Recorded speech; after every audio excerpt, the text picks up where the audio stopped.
Hey guys, Pat back again. Topic of discussion today really is going to deal with the most polarizing athlete to date right now, anyway, not ever, of course. That was LeBron James coming out of high school. Tim Tebow. Now, I know that, there's fair criticisms and a lot of people have an issue with him exposing the mere fact that you can be absolutely mediocre. I mean, absolutely borderline, just not even subpar, to use a better term, to actually be relevant in this country. It's like being in the Mendoza line is okay. Being completely and utterly average is okay. I like to cover, like, to be honest, why exactly is he so polarizing? I think it's because since high school, Pop Warner, college, he's been overexposed, of course, living in Florida. I mean, I'm very familiar with him and his accomplishments, especially, being in the SEC, toughest conference, winning Heisman, national championships, and things of that nature with Urban Meyer. But basically, coming into the league, this is how I knew that he was going to be overhyped. They had to teach him how to throw. They had to teach him how to throw. He's a quarterback. He's a quarterback, and they're teaching him how to throw. I've never even heard of that. I didn't even know that was possible. I mean, if that's the case, I should go into the NFL and just, hey, teach me how to throw. That makes no sense whatsoever.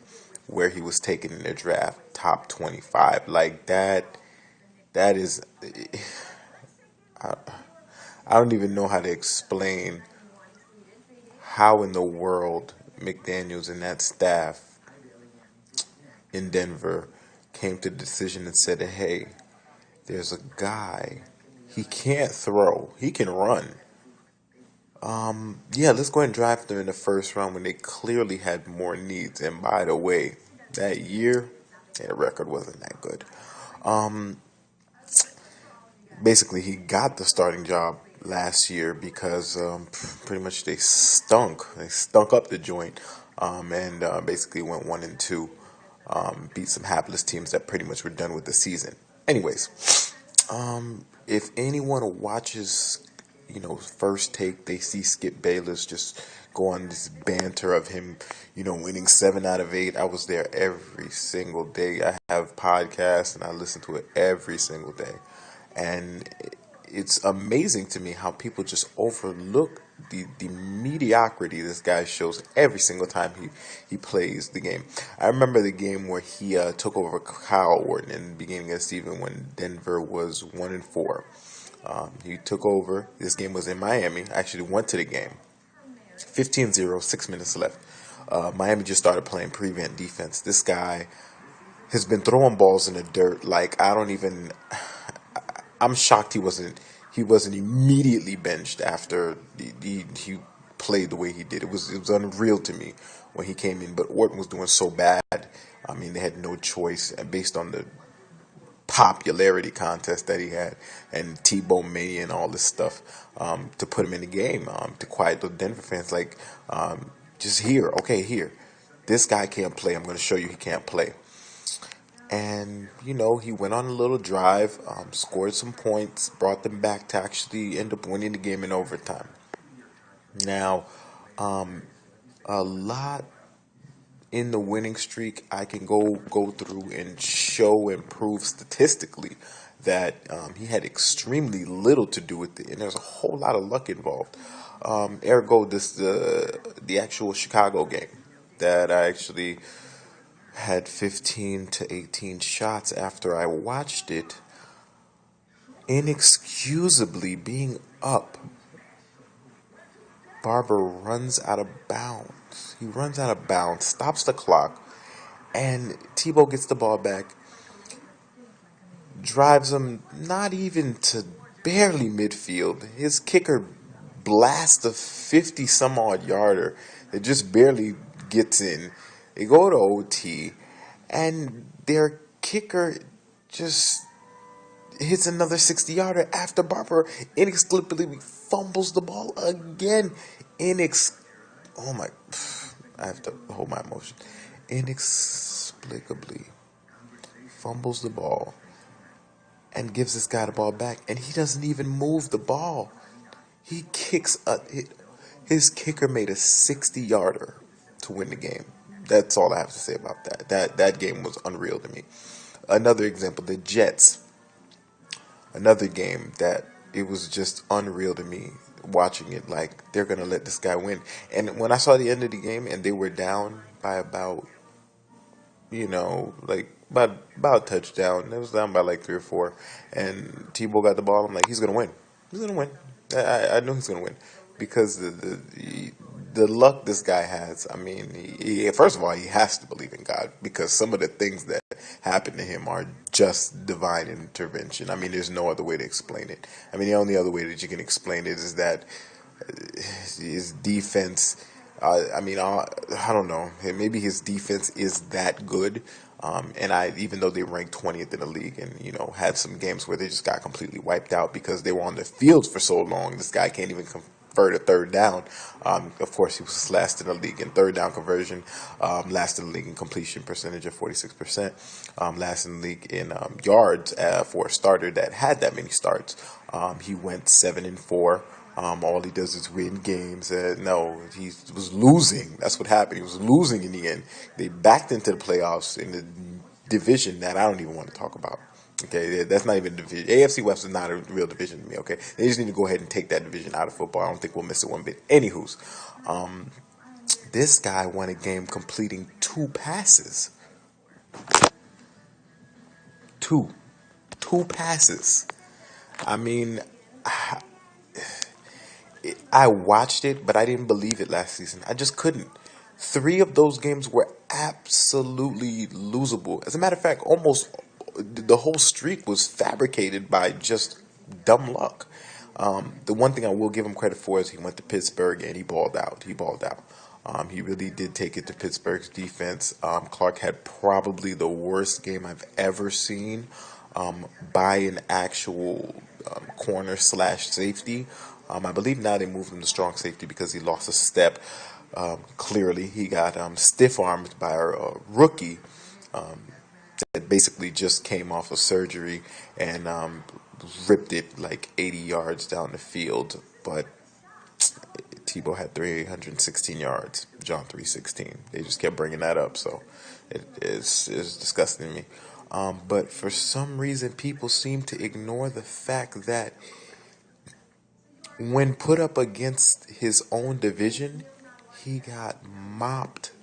Absolutely mopped. First of all, I'm a Patriots fan.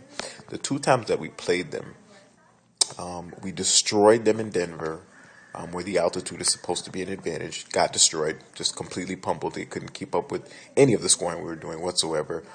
They were sacking them, making them fumble. I mean, they were exposing them for everything it was. I mean, clearly, Bill Belichick is one of the best coaches in the league, so I wasn't shocked at all. And in the playoffs, it was just an absolute joke. It was an absolute joke. He scored 5 touchdowns in the first half. I got to spend the rest of my day doing something else. I turned it off by halftime, of course, wasting my time.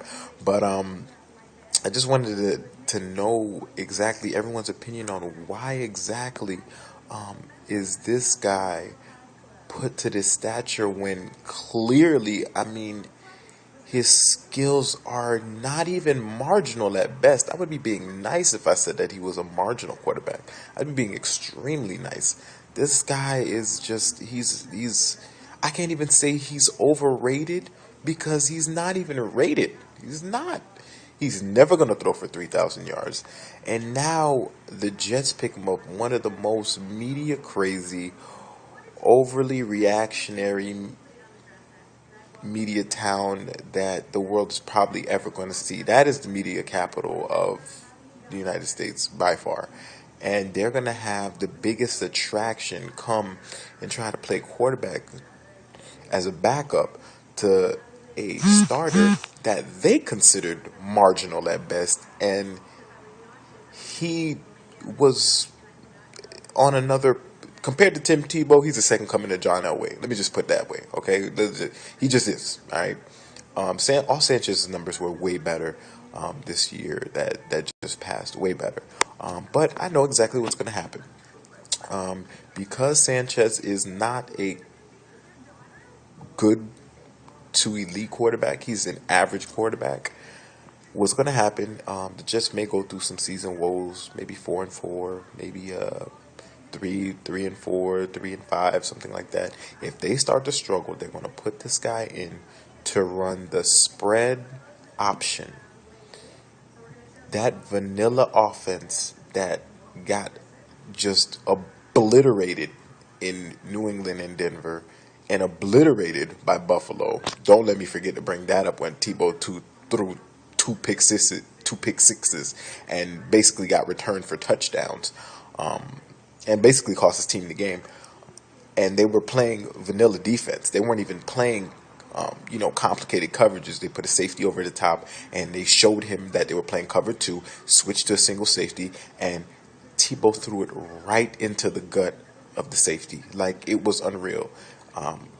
I used to play football, so I used to know a lot about these plays and gimmicks and things that they do like that. And it was unreal to me that this guy is going to have the Jets job, and I cannot wait to see this guy just against that New York media when he comes out a game going 5 for 28 for 103 yards. And I can't wait to see the media just rip him apart and him say the same just benign answers.